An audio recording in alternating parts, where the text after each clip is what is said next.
Priscila trouxe uma expressão que estava na minha cabeça e por isso que Lorival Santana já aparece conosco aqui na tela, junto com a Priscila Yasbeck, direto de Paris, Lorival, que era exatamente o que eu queria colocar para você.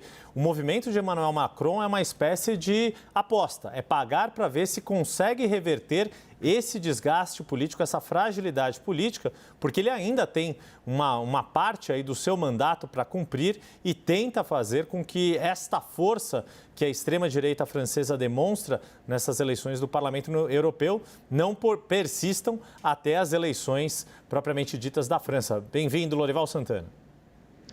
Boa tarde, Yuri, Priscila e a todo mundo que nos acompanha. Sim, o Macron tem ainda 3 anos de mandato presidencial pela frente. Faz 2 anos que ele se elegeu, o mandato é de 5 anos. O sistema é um misto de presidencialismo e parlamentarismo. Então, o que significaria se nas eleições de 30 de junho e 7 de julho a extrema-direita, a oposição, vencesse?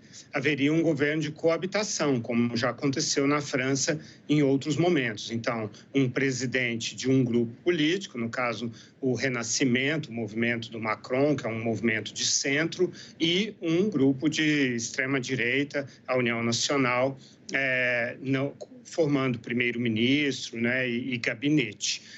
O que aconteceu hoje, segundo a boca de urna, né, ainda não é um resultado oficial, a União Nacional da Le Pen teve 31% e o Renascimento do Macron 15%. E tem ainda os socialistas com 14%. Esses 3 grupos não se juntam, então é difícil formar uma maioria com uma coligação entre eles. Portanto, ainda temos muito pela frente, vai haver uma campanha e é por isso que o Macron convocou eleições para levar o debate para o país, falar das consequências, aliás, ele já começou a falar isso hoje, das consequências de um governo de extrema-direita e tal, e tem muita água para rolar ainda.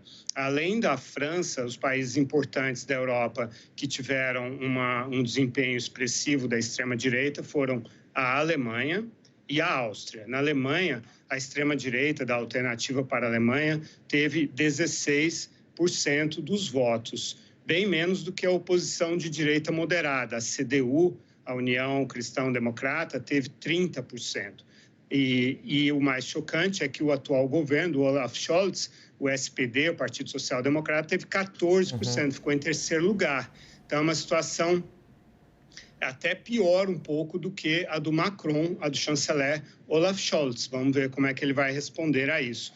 E na Áustria, o Partido da Liberdade, né, é um partido que já tem tido bastante força, Partido da Liberdade da Áustria, ficou em primeiro lugar com 27%, também é um partido ultranacionalista. Mas é importante a gente entender também o que aconteceu na Europa como um todo. Vejam bem, a extrema-direita não venceu na Europa como um todo, de forma alguma. Ela cresceu, mas os moderados continuam com ampla maioria no Parlamento Europeu, de acordo com as pesquisas e as primeiras apurações. O Partido do Povo Europeu, que é um partido de centro, está com 181, ganharia 181 cadeiras no parlamento.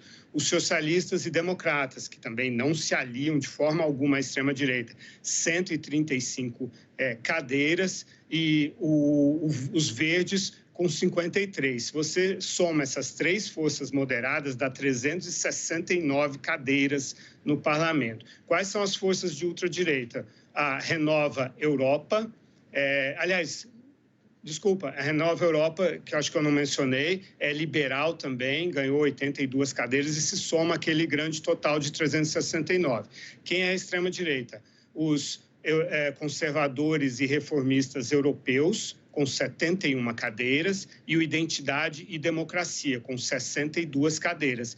Esses 2 grupos somam 133 cadeiras, segundo as pesquisas e as primeiras apurações. Então, tem um grupo moderado com 369 cadeiras e um grupo de extrema-direita com 133. E tem ainda a esquerda, que não costuma se aliar a nenhum desses 2, que está com 34 cadeiras. Então, resumindo, o problema, e é um problema grande, porque são 3 países importantes, principalmente França e Alemanha, são os países mais importantes da Europa, houve realmente um crescimento muito grande da direita, sobretudo na França, que teve o dobro dos votos em relação em termos de porcentagem, né, em relação ao atual governo. E no caso da Alemanha, em que a porcentagem de votos é muito parecida em relação ao governo, a extrema-direita com 16%, o governo com 14%, mas uma direita moderada com 30%